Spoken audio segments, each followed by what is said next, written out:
और ममता बनर्जी भी देखिए भवानीपुर, अगर मैं गलत नहीं हूं तो शायद भवानीपुर ही पहुंची हैं ये। मैं अपनी टीम से क्लियर करना चाहूंगी कि ममता बनर्जी के भवानीपुर अपने इलाके में पहुंची हैं।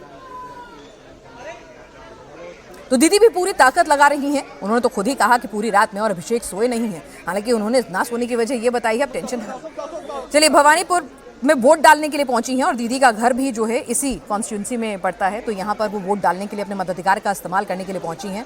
और देखिए दीदी का अंदाज, इसमें कोई दो राय नहीं है कि हमेशा एकदम फाइटर जैसा रहता है। यहाँ पर भी अधिकारियों को कुछ समझाती बुझाती नजर आ रही हैं, कुछ दिशा निर्देश देती हुई नजर आ रही हैं और ये उनका अंदाज है। अभी 2 दिन पहले भी उन्होंने इलेक्शन कैंपेन के बीच में वो सब्जी खरीदने पहुंच गई थी, तो ये उनका जो चरित्र है उसी तरह का। जरा देखिए कि किस तरह से अभी क्या कह रही हैं, किस बात पर गुस्सा है। गुस्सा दीदी को बहुत ज़्यादा आता है और अब गर्मी इतनी ज़्यादा है, हाई वोल्टेज इलेक्शन हो रहा है और खबरें जो हैं वो उनके हक में बहुत ज़्यादा आ नहीं रही हैं, तो थोड़ा गुस्सा बढ़ भी सकता है। इस बात से भी नाराज़गी है भाई, इतनी सारी सेंट्रल एजेंसीज जो हैं अपने इलाके क्यों बैठा दी, अपने फेवरेट अधिकारियों के तबादले क्यों कर दिए हैं, तो बहुत सारे उनके पास नाराज़गी की वजह है। तो अभी फिलहाल वो भवानीपुर में देखिए कि किस तरह से अपने मताधिकार का प्रयोग करने के लिए वो पहुंची हुई हैं और यहाँ पर वोट डालने वो पहुंची हैं। तो भवानीपुर भी भाई ठीक है, दावे अपनी तरफ से हो रहे हैं, लेकिन बताया जा रहा है कि दीदी के लिए जिस तरह से लैंडस्लाइड विक्ट्री की बात करते हैं वैसा नहीं होने वाला है, क्योंकि इस बार SIR में नाम भी कटे हैं। जो जीत हार का मार्जिन था लगभग उतने ही नाम जो है SIR में कट भी गए। तो क्या बोगस वोटिंग नहीं होगी?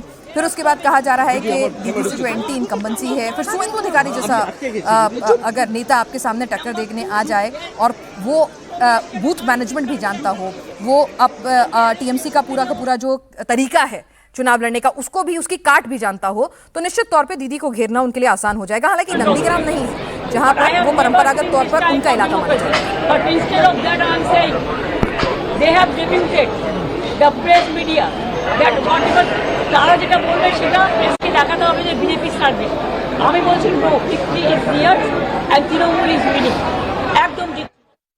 तो तृणमूल इज विनिंग, एकदम जीत रहे हैं भाई। तो इसका जवाब जरा ले लेते हैं हमारे साथ। तो नेता वही है, नेताओं की सबसे खूबसूरत बात यही होती है कि जब चुनाव के रुझान आने शुरू होते हैं ना, जब तक बिल्कुल लॉक नहीं हो जाता मामला, तब तक वो कहते हैं कि नहीं अभी कई राउंड की गिनती बची हुई है।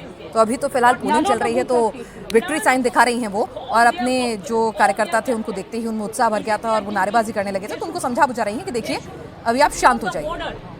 Instead of securing the border, they are securing one political party. I'm sorry, I have never seen this type of thing.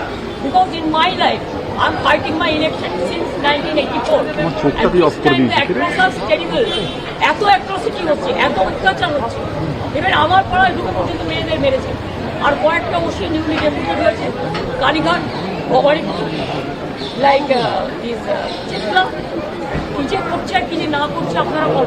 Madam ছোট শিশুদেরও গায়ে হাত দিয়েছে, বাচ্চাদের মেরেছে, মেয়েদের মেরেছে, ছেলেদের পিটিয়েছে, এজেন্টদের বের করে দিয়েছে। दीदी एक वीडियो वायरल हो रहा है जिसमें वो लाठी से मार रहे हैं।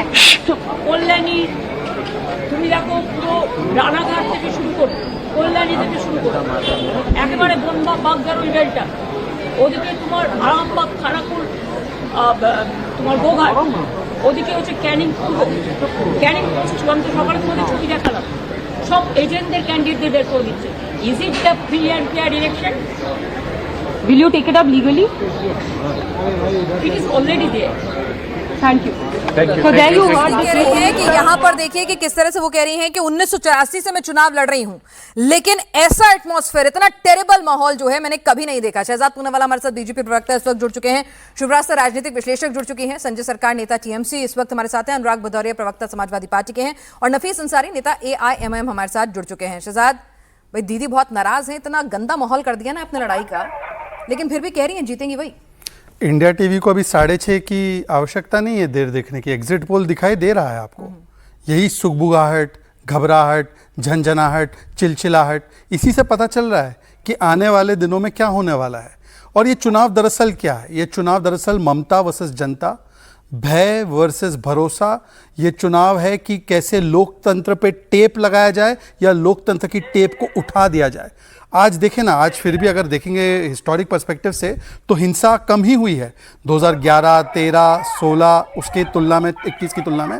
परंतु आज जिस प्रकार से भवानीपुर से हिंसा, जिस प्रकार से टेप लगाने की घटना EVM मशीन पर, जिस प्रकार से आरजीकर विक्टिम की माताजी जो हमारी कैंडिडेट है उनको घेरने की कोशिश, जिस प्रकार से बॉम्ब का बरामद होना, ये दिखाता है कि पूरी हिंसा की पूरे प्रयास को करने का काम किया टीएमसी ने, पर वो कामयाब नहीं हो रहे क्योंकि जनता भयमुक्त होकर वोट डाल रही है। एक वीडियो सामने आया है जहां पर एक महिला बोल रही है कि हम और नहीं चुप रहेंगे, हम जय श्री राम बोलकर वोट करेंगे, हम जय मां दुर्गा बोलकर वोट करेंगे। ये मुस्लिम तुष्टीकरण की जो राजनीति है इसको समाप्त होना पड़ेगा, और मुझे लगता है यही एग्जिट पोल काफी है। दूसरी बात मैं सिर्फ इतना पूछना चाहता हूं आज कि किस प्रकार से आज एक भी आपको बयान याद आ रहा है ममता बनर्जी का रिपोर्ट कार्ड देते हुए? पिनास जी, 15 साल की सरकार, आप मुझे बता दो, लगभग 2 महीने से India TV non stop coverage कर रहा है, आपका भी 4 o'clock का शो। एक दिन आपको टीएमसी ने आकर बोला हो कि हमने ये काम किया है? एक दिन टीएमसी ने बताओ 6000 कंपनी क्यों, इंडस्ट्री क्यों बंद होकर चली गई? 30 लाख युवाओं को नौकरी क्यों नहीं मिली? 26,000 लोगों के जॉब स्कैम में, एसएससी स्कैम में क्यों चले गए? एक दिन बताया हो तो। केवल और केवल विक्टिम कार्ड, भारी वर्सेस बंगाली, या कभी मछली खाने नहीं देंगे, इसी पर नैरेटिव चला है। जनता ने बोला है कि नो मोर, और अब समाप्त, खेला समाप्त।